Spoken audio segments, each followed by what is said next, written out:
الرحيم الحمد لله رب العالمين والصلاة والسلام على أشرف المرسلين وعلى آله وصحبه أجمعين. أما بعد، قال الله تبارك وتعالى: يا أيها الذين آمنوا استعينوا بالصبر والصلاة إن الله مع الصابرين. صدق الله العظيم. Respected brothers, elders and friends, at the moment, in these recent days, we've all been witnessing many bad things happening around us, and we've all come to this conclusion that the time we're living in is not a very good time. We're going through a very difficult period, a test and tribulation from Allah subhanahu wa ta'ala. And Allah subhanahu wa ta'ala tests everyone in many different ways. Throughout the year, everybody will go through various tests, trials, tribulations, personally, with health, with work, with job, with money, with family, all sorts of things. And generally the whole Muslim community will also face lots of trials and tribulations. In recent times, we've witnessed a lot of hate crimes, attacks, violence, fire attacks, and there's all sorts of theories going on, conspiracy theories. People are giving various different explanations. Whatever the case is, it's very bad and very confusing exactly what is happening, who is behind it, what are the motives. You know, it's worrying and it's extremely disturbing. Very distressful, disturbing, especially for those who have young, vulnerable loved ones, young children, wives, elderly parents, mothers. We've had the fire, the Grenfell Tower, and then after that, the following day, one after the other, there's houses are getting burnt, there's fire being lit in dustbins. Nobody knows who's lighting them fires. Just recently on Bird Estate, just opposite St. Way, a young girl just died from the building. Then we've had the trend of people running other people over, innocent people over. Started off with the Westminster attack by so-called apparent Muslim. Wallahu alam, whether he is a Muslim or not, what he is, who has paid him, Allah knows best. But they claim he's a Muslim. Then we've had the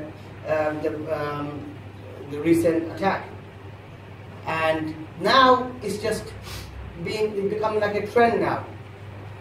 Then you've had non-Muslims now. It's commonly running people over, Finsbury Park Masjid, many places. And you know, it's become like a new trend of terrorism and terrorizing the society, a sort of war. It's easy for anybody, simple. You don't have to know how to make bombs and all these sophisticated things. You don't have to have links with various organizations. You've got a car, you just hire a car and just run people over. And it's just so barbaric and disturbing and so, you know, unsafe, literally walking on the streets. No, I myself literally was almost run over by a lorry driver, saved by a second last year. Then I reported to the police as well. As I was just crossing over the road, just as I go onto the pavement, the lorry driver, he went onto the pavement and went round to the side road. And he just missed me by literally a split second. I was like in a state of shock for a second. And few people, the young girls from secondary school, going out there like shocked as well. You know, I didn't know what was happening. So, you know, it's so barbaric, so cruel, and it's unsafe.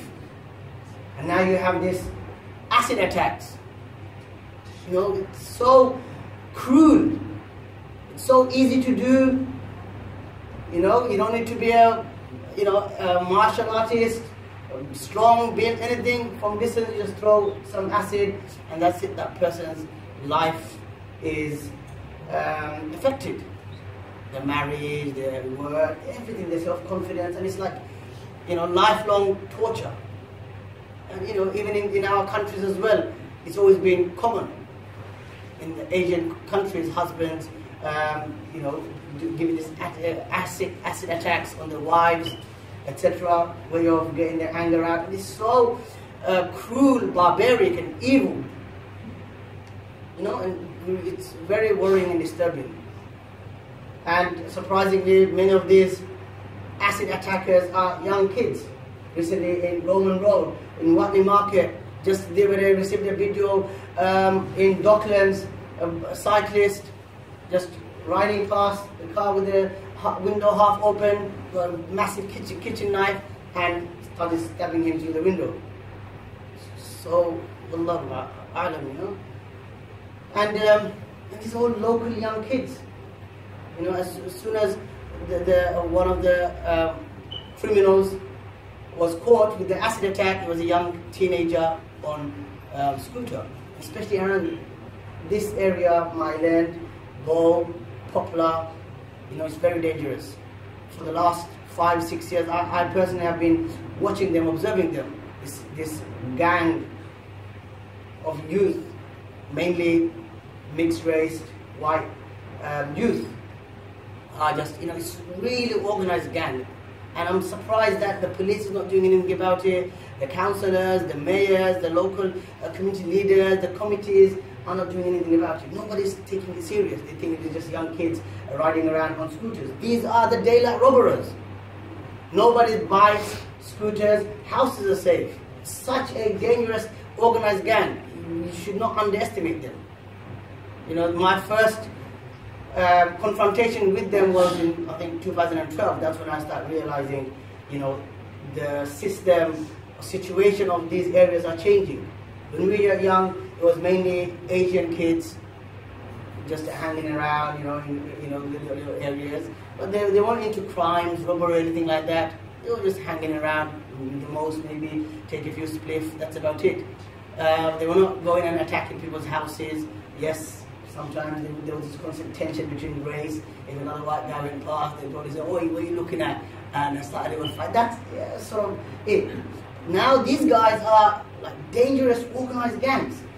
So whilst I was the Imam at Epsom, I used to commute with my motorcycle. I had a really nice sports Honda, what is it? I forgot the name, CBR or something it's called. And so these young kids, they targeted it.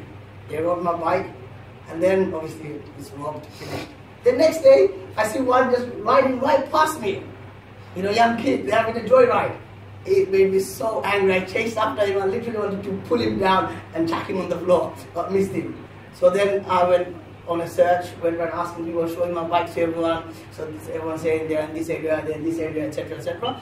Then obviously the first time the cops caught the guy, he lived in Poplar. They had a little gang there. They caught him. So they returned the bike to me again. So I fixed it, started riding it again. After a few days, it got stolen again.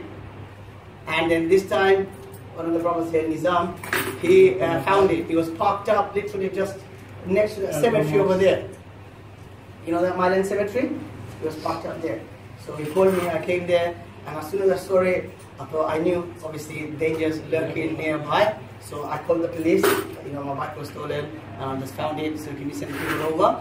And just as I was on the phone, this big, tall guy, in his 18 years old, 19 years old, around that age, he's coming towards my bike. So as soon as I came running, oh, that's my bike, he just moved, and he started walking away. So I walked after him and said, oh, why did you take my bike? And I was going to grab him. He just turned around and said, what's your problem? And he did a runner through the Myland cemetery. So I chased after him, was on the phone, telling the police, I'm running, chasing him down the cemetery and stuff like that. Then obviously on the phone, he was fast, he just went through the cemetery, he was gone. So then as I was coming back, literally in 1 minute, there's about 10 of them just coming. And definitely, obviously, they would have battered me. But luckily, just as they came into the road, the police came in and they just started acting innocent, normal, and started walking away. And the police, he was swearing at these guys. And he said, I know it's these little, he was swearing at them. And he knows them. You know, and surprising the young kids from the age of 10 all the way to 19, 20. You'd be surprised. And after a few weeks, I was outside Eastern Pride office. There's two white kids, 10 years old, 11 years old. They come up to me and say, "Yo, mate, can I have a ride on your bike, please?" I'm like, "Nah, you're too young. You can't ride the bike." They're like, "What? I can, you know, hot wire your bike and take you right now." I'm like, "What?" You know, and I wanted to know how to hot wire because my bike was damaged. I could ride it. And the guy comes, he gets on my bike. He shows, he kicks the steering, and he pulls out the wires and just looking at this. Oh gosh! And then I said to the guy, "You know, I've got a bike like this. It's a Honda CBR." He's like, "Really? Oh my God!" He's saying, "It's your bike." You know, they know about you. And then I said, "Yeah, it's my bike." Like, "Oh, I know the guy who stole it. He was my friend, and this and that." And, you know, it's surprising. Then another man walks past. He's giving them dirty looks, and these 10-year-old kids, they're arguing with them. "What are you looking at? What are you giving dirty looks?" And they're swearing, and no fear, no concern whatsoever. I mean, when we were a kid, we were really scared because we know this adult will come and give me a slap or something like that, or he'll tell my dad, my mom, or someone, my older brother, and I'll get a few slaps. Now these kids, they don't care because no one can raise a finger on them. They can't even tell their parents, they can't tell their older brothers, and they just were so spoiled.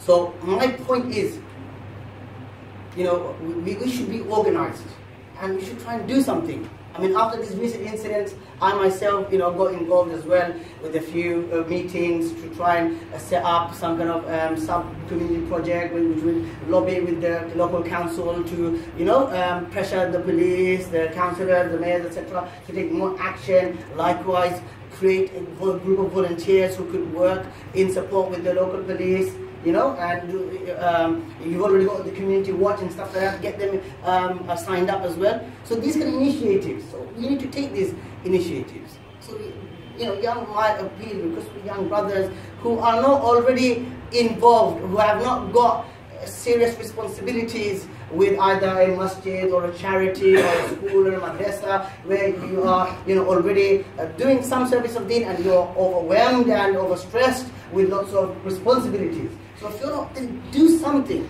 Work with the local community. I myself, every time I take the initiative, then we have problems with our NUA, the finance problems, in debts, buildings closing down, or whatever. And with all this stress, how are you supposed to, you know, be concerned with other things? And you can't leave unfinished business as well. You've taken a responsibility. There's a great need, a great demand for setting up good, comprehensive, structured, effective educational services in this local community to provide authentic, good educational programs to the local community, which will cater for the various different communities. So there's a need, and I've initiated that. I can't just leave that, you know, unfinished. Yes, maybe somebody else wants to take the responsibility, come on board, join our team, and, you know, help it run. By all means, I'll step down and work on something else that's needed to be done. Right? Likewise, if somebody else wants to set up a good institute providing good Islamic education, I'll, you know, put that aside. So my appeal to young brothers, especially, you know, in their early 20s, etc., or in their late teens, young brothers, you're already in a social group, etc. Utilize this friendship, this bond, to do something productive for the community, rather than just coming to the masjid and competing with the elders, competing with the imam, competing with the committee, and putting up a fight so that you can run your own little circle with your own little sheikh, who just probably differs on a few little things of how to pray your salah, where to put your hand, and a few little things like that. And just for these minor little differences, no, you don't respect your imam anymore, you don't respect your committee members anymore, you don't respect your parents anymore, your dad's friends anymore, and you're on war with the elders of the community just to set up your own little circle. Put these circles aside. You know, you've already learned whatever you've learned from wherever you've learned. Carry on learning it from that. For the local community, keep the common interest in front. Work with the elders, you know, and don't waste your time in these things. Do something that needs to be done. You know, if these little things were so important, just because someone's not praying in a particular way, who's not putting their hands here or not doing Rafa, then they're not going to burn in the fire of hell. You know, if anyone was to burn in the fire of hell because of that, then you should be stress, cry night and day because your mom, dad, brothers, sisters, in-laws, everybody's going to go fire of hell. So why are you coming in the masjid and causing politics and problems and unnecessary conflicts? You know, you do something productive and leave the dars, leave the ta'aleem, etc. to the ulama, the imam. You're paying the imam.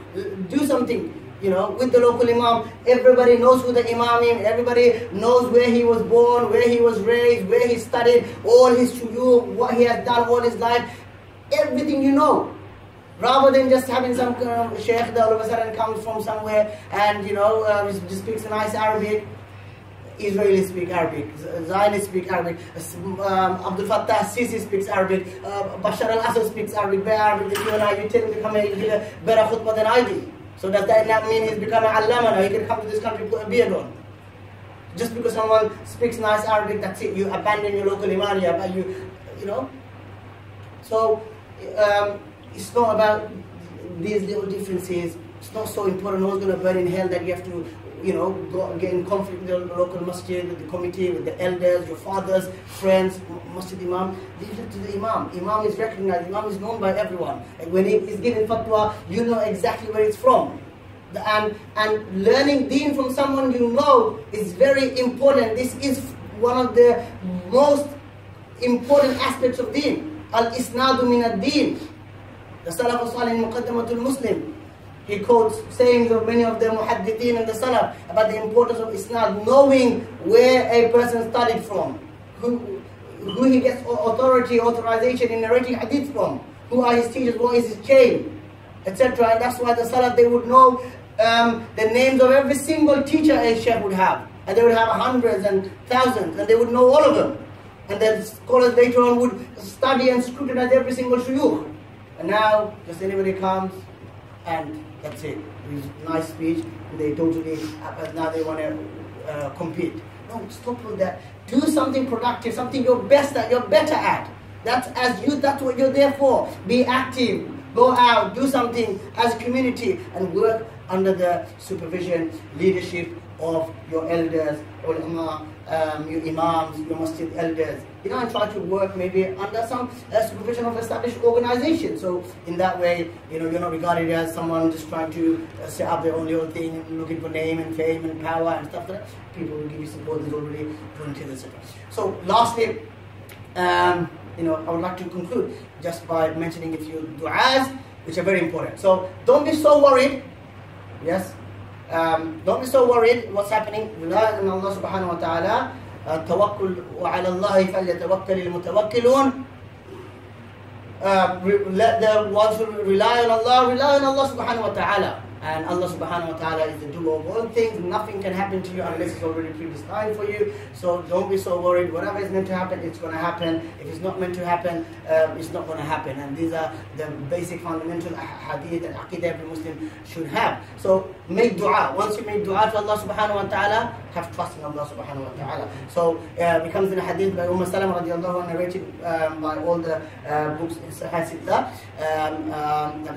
Rasulullah sallallahu alayhi wa sallam, whenever he would go out of the house, he would recite the dua, Allahumma inni a'udhu bika an adilla aw udalla, aw azilla aw uzalla, aw adlima aw udlama, aw ajhala aw yujhala alay. Oh Allah, I seek your refuge from being going astray, or being misguided, making mistake, or someone making me make mistakes, or me oppressing someone, or someone oppressing me, or me being ignorant towards someone or something, and someone being ignorant towards me. And another dua the Prophet ﷺ would make, Allahumma rabba samawati sab'i wa ma adallat, wa rabba al-ardina wa ma aqallat, wa rabba shayatina wa ma adallat, kulli jaram min sharri khalqika ajma'in, أن يفرط علي أحد منهم أو أن يطغى عز جارك تبارك اسمك. Oh Allah, the Lord of the Arsh and everything that it gives shade to, the Lord of the earth and everything that it holds, the Lord of the shayateen and everything that it misguides, be my protector from the evils of all your creation, that they may oppress over me, or they may transgress. Azza Jaruk, your protection is the greatest. Tabarak Asmuk, your name is very blessed. These du'as, every single time you come out of the house, make this du'a. Bismillah, tawakkaltu ala Allah, wa la hawla wa la quwwata illa billah.